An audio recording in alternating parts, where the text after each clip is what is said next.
Hello, I wanted to talk about another game, and this time it's Sacred 2. That's a blast from the past, huh? Now I'm going to approach this video a little differently than usual. I won't go over every detail of the gameplay, since that's not the point this time. I will instead give you a quick overview. Sacred 2 is a hack and slash game, which is a subcategory of the action RPG genre.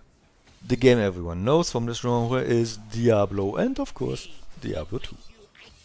For those who don't know this genre, you play a character, you kill a lot of monsters, you collect better gear, among those highly valued unique items and sometimes set items to make your character even stronger, and so you can defeat even more opponents even faster. At some point you will face off some boss monsters, all while you follow a story along the way. That simplicity is usually the strength of this genre, and the replay value is pretty high. Sacred is doing that, kind of. So you choose one of 7 character classes and save, or not save, the world of Ancaria. There's a good and an evil campaign here. The characters have the usual variety with melee and ranged fighters, casters, and hybrids of all of the above. The skills and spells you get don't use mana like in most of these games, but instead they are all based on cooldowns. I will release you from your curse. See, you have these skills, and if you want to upgrade them, there are these items you can use per skill. And you can use one to get another level of the skill, and that means the cooldown of your skill is longer, but it's more powerful. That cooldown can be influenced by a lot of things. Your armor, for example, will make the cooldown longer. But then there is a skill to reduce the delay you get from armor, and then there are other delay reducing skills as well, so you have to figure out how high you want your skill to be to have a good delay on the one hand and a good power level on the other hand. Which works fine until you change your equipment and the new bonus points from the new stuff gives you skill levels and delays you never wanted in life. Unless you are playing a Seraphim like me and hack everything to pieces with your 2 swords anyway, in that case skill timers are just an afterthought. Seriously, the skill here is 18, and without equipment it would be around 4 or 5. While we are at it, let me show you something. The game actually gives you a full list of your bonuses for your character. This wall of numbers doesn't really explain anything, it just gives you a list of, well, everything. And personally, at this point, I'm out. All I need is the next set of better swords, and it will be fine.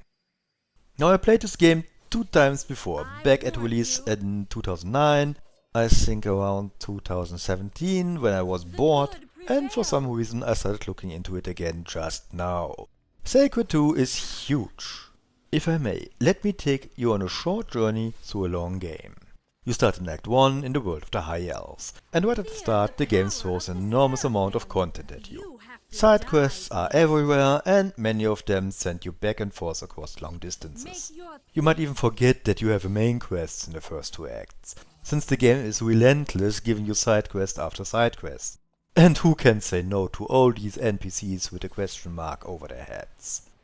After roughly 1/3 of Act 2 you get the achievement for 50% side quests. At this time you realize, wait a minute, there are 10 acts, how is this possible? I tell you how this is possible, just look at the side quest list. You will see most of them are in Act 1 and 2, and then there are some more or less normal acts, and some acts that are pure transitional, so most content is in the first part of the game. The maps are for the most part huge, and you will be running around forever just to get to the points of the main quests. There are horses, but don't think they supercharge you. Here, let me show the horses. This is the normal horse. Later on you get a special mount. It's different for every character class. The Seraphim gets this cool white tiger.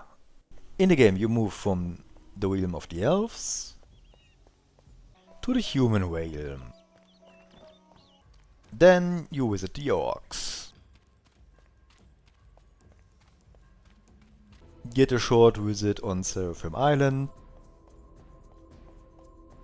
and then you are in some underground dragon tunnels. Guess they crossbred with moles at some point.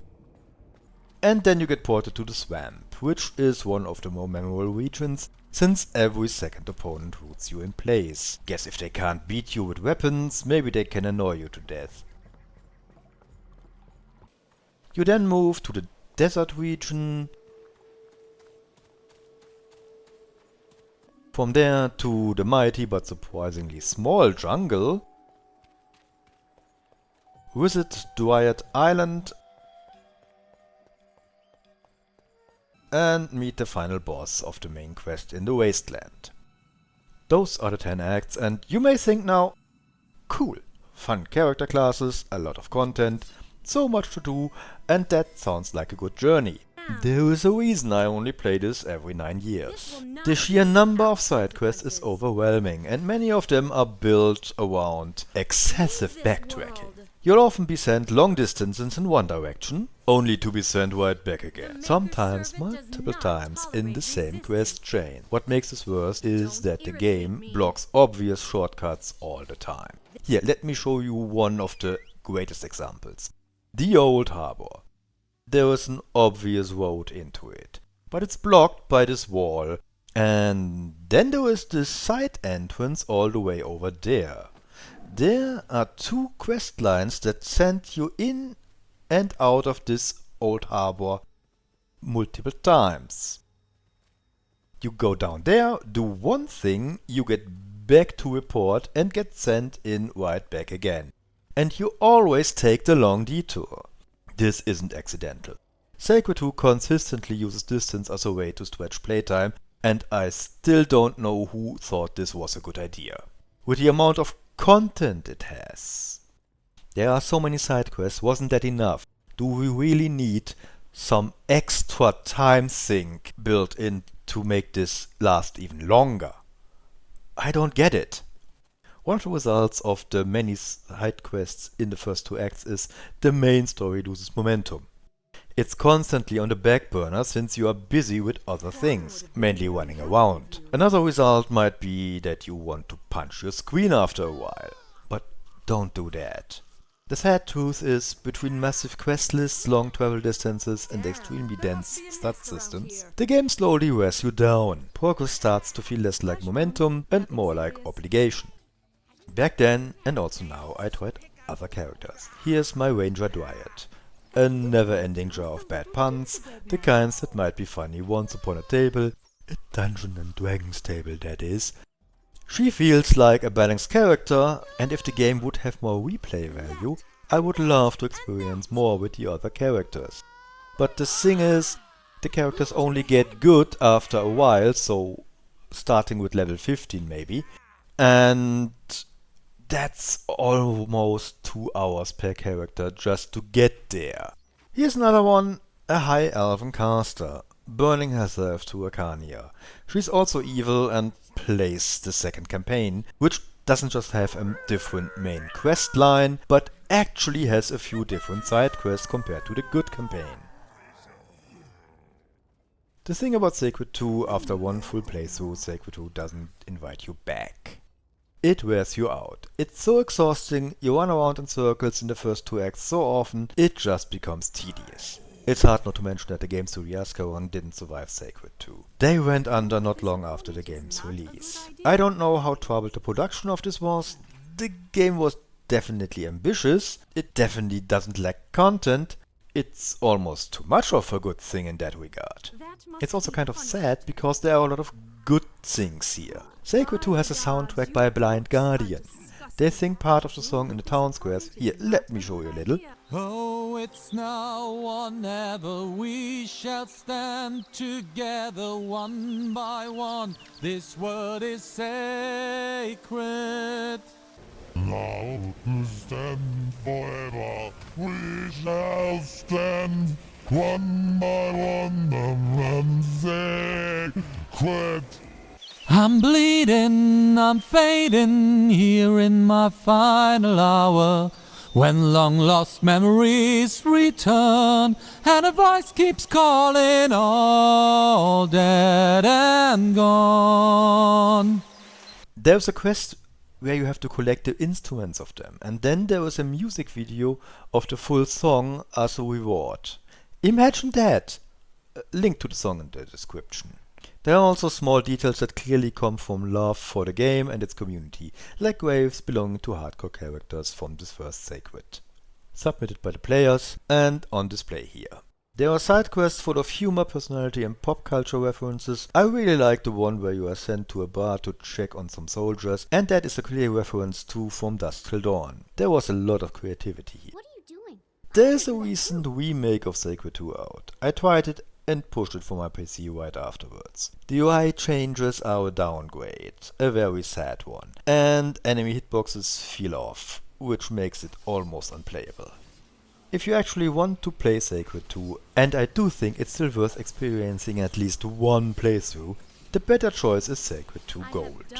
You will need the community patch for stability and some quality of life improvements. Otherwise the game likes to crash, and who wants that? So let me repeat myself one more time, Sacred 2 isn't lacking ideas, contents or ambition. If anything, it has too much of it. The main issues wouldn't even be that hard to fix. The extra time waste with the path thing was a mistake, and they should have way fewer side quests, at least in the first 2 acts. The skill system could have used some more polish, and there really should have been a respec option for your characters. That way, the game would be faster and more approachable. Sadly, it's late for all of that, but this could have helped the replay value a lot, and that's one of the main things these kind of games need, replay value. So, till next time, bye bye. Maker, where art thou? Where is the guiding hand that brings peace to this world?